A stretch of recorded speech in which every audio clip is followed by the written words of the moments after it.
Hey guys, you'll have to excuse the sun and everything. I'm driving to work right now. I'm listening to the radio. It's a talk show that I listen to every morning. And, normally I agree with everything that this guy says. And today it's a little bit different. I actually have mixed feelings about it. So what it is we've got a lot of these churches right now wanting to push back, against this shelter-in-place thing. A lot of churches are wanting to congregate again, and some churches this Easter Sunday are doing just that. They're congregating Easter Sunday, and the question is, if your church opened its doors this Sunday, would you go?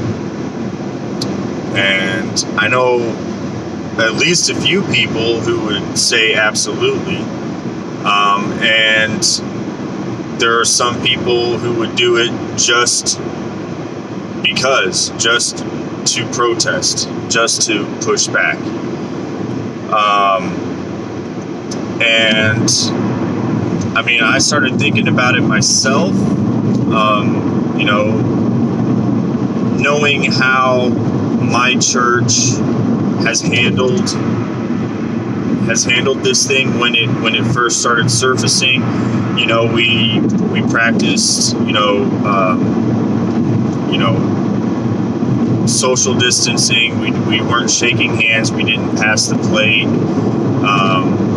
Things like that. And it would be a hard decision for me. Personally, I would want to.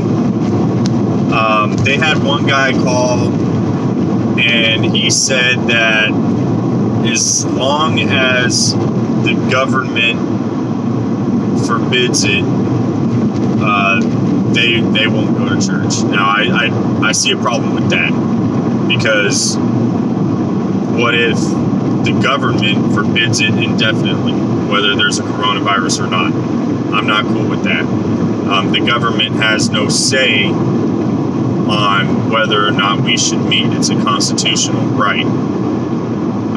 However, we are following guidelines for the safety of our congregation, and that should be our deciding factor, not whether or not the government wants us to do it.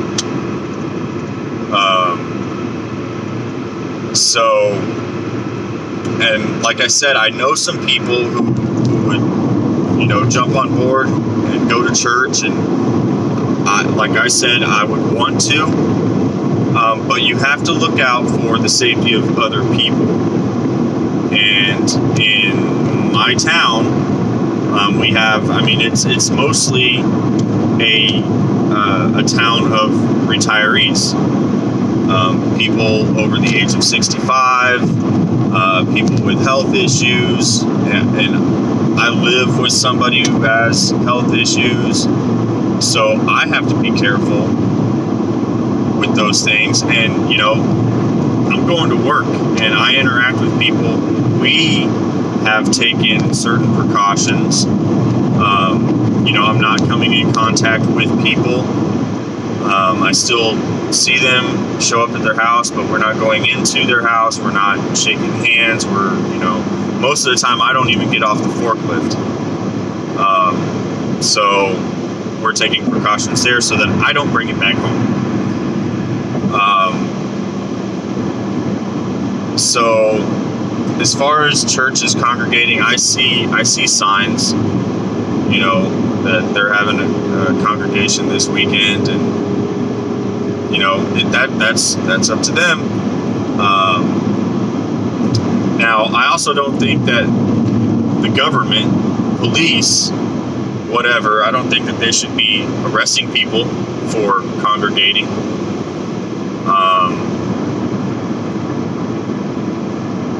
There's some people who disagree with me on that. There's some people who are okay with, a police officer arresting somebody for violating the social distancing rule. I'm not okay with that. You know, just a few days ago in Colorado, there was a man in a park that was empty playing catch with his daughter. It's like a 7-year-old daughter or something like that playing catch. He threw a ball to her, and police came in and arrested him, which, by the way, makes no sense. You're trying to prevent the spread of a virus when you have a man and his family who already live in the same house. They live in the same house. Okay? And then you have 5 police officers who don't have gloves, don't have face masks, coming over to this guy well within the 6-foot range. I mean, they're up on him. They're patting him down and putting handcuffs on him. Now, how is that going to prevent the spread of a virus? It's not. That is an abuse of power, is what that is. So, you know, I am all for looking out for the safety of people I care about, and that's what I'm doing. But, you know, don't come to me and try to arrest me if I'm hugging my wife, because then we're going to have problems.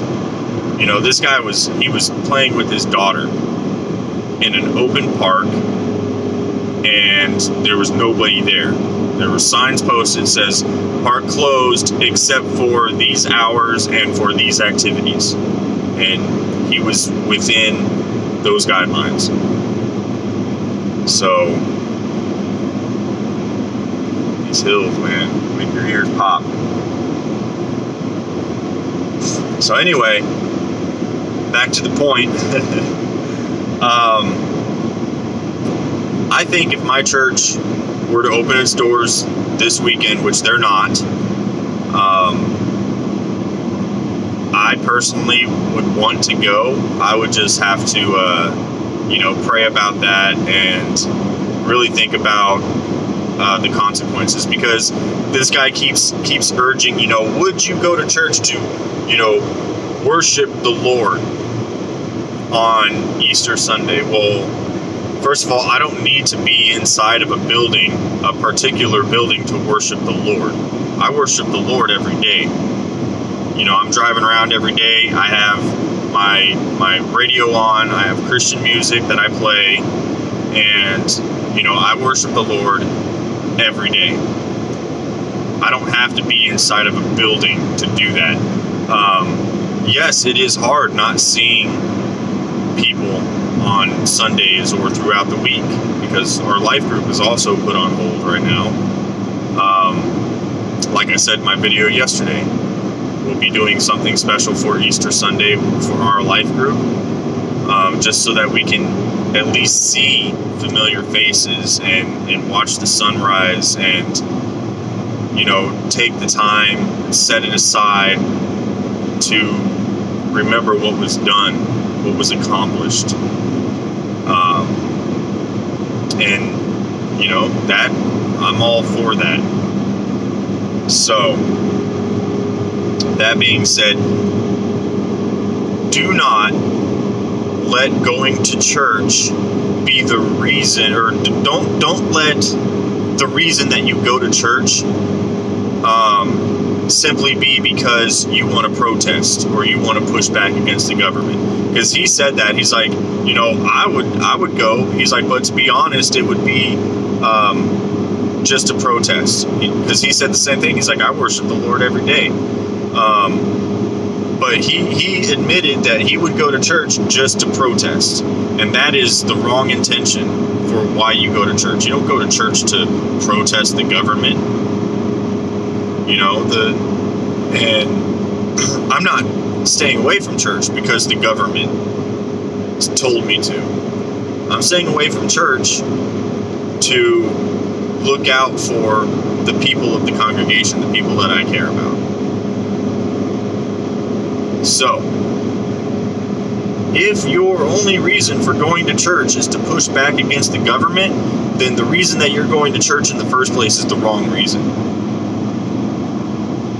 So, I'm just going to say that and leave it there. So God bless you.